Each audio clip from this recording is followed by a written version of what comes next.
Hey everybody, I'm so excited that you're joining me for my Colorful Rhapsody Summer Block of the Month for 2013. You've got your pattern, and the first thing that we're going to do is we're going to transfer the pattern onto freezer paper.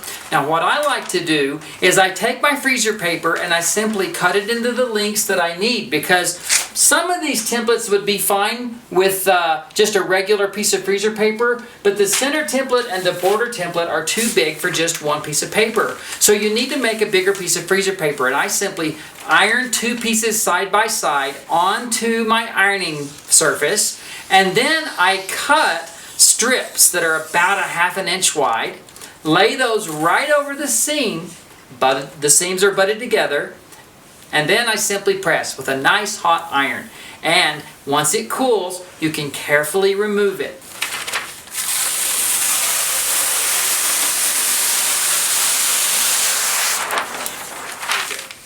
Then I take that and I will overlay it on my design. Now in this case, I've put it on my design wall, but you could put it on a window. Just make sure that when you put your pattern piece up and when you put your freezer paper piece up, that they will not shift because you're going to trace. And as you can see, as I'm tracing mine, the tracing goes very easily. I can see through even without a light box. If you need a light box or a window, that'll be just fine.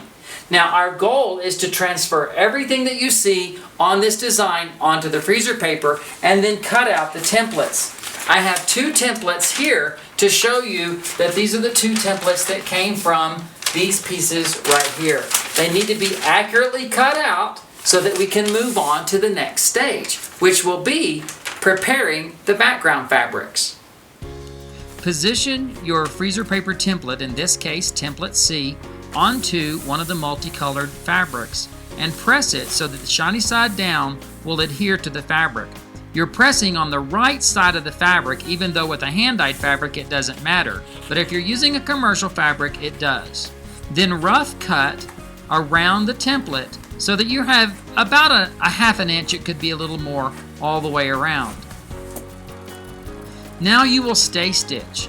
The stay stitch should be about a 1/16 of an inch away from the paper.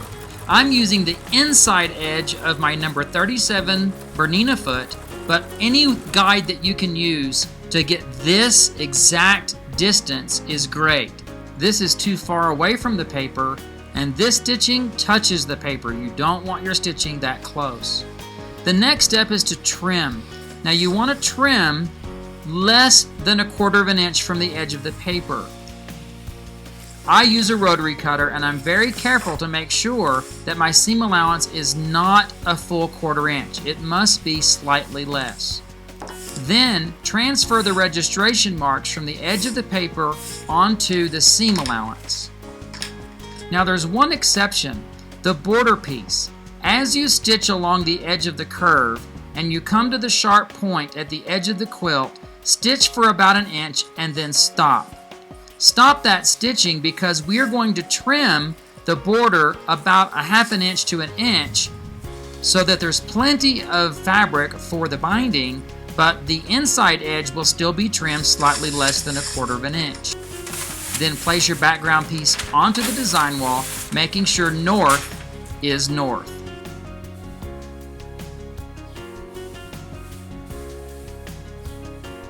You're just going to continue stay stitching, transferring the registration marks and trimming to that smaller than a ½ inch seam on all of the pieces, and then get them up on the design wall. Then you'll have all your background pieces and you're ready for the applique. The instructions tell you to darken your design with a Sharpie marker so that you can flip over the design and trace from the shiny side, which is the wrong side. Trace the design onto the paper side of the fusible. I like to cluster similar pieces of the same fabric onto my fusible. Now here's a situation where you have an underlap. When you have an underlap, you need to make sure your piece is slightly bigger there so that the piece that goes on top will have an overlap. After I've done several of these pieces, then I will take them to my fabric and I will begin to then adhere the fusible to the fabric.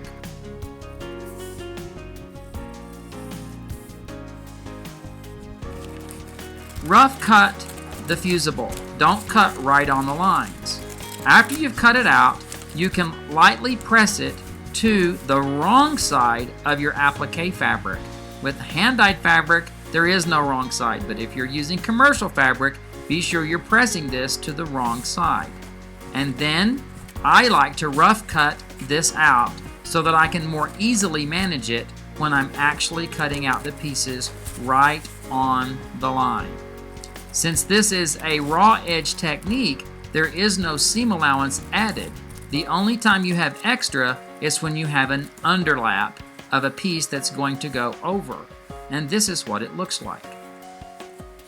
Now I position my template and my fabric onto a window or a light box so I can see the pattern showing through.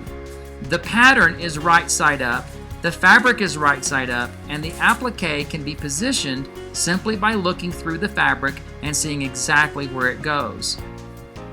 If you're using Steam-A-Seam 2, it will stick fine. If you're using a different fusible, you may need to use a couple of drops of glue basting to keep it in place.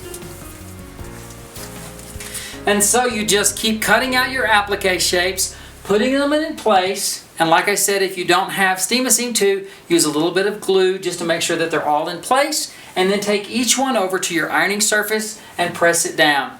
After you've done all this, on your design wall, you're going to see exactly what your Rhapsody quilt will look like. Now, I've already started stitching, but that's what we're going to do next month. See you then.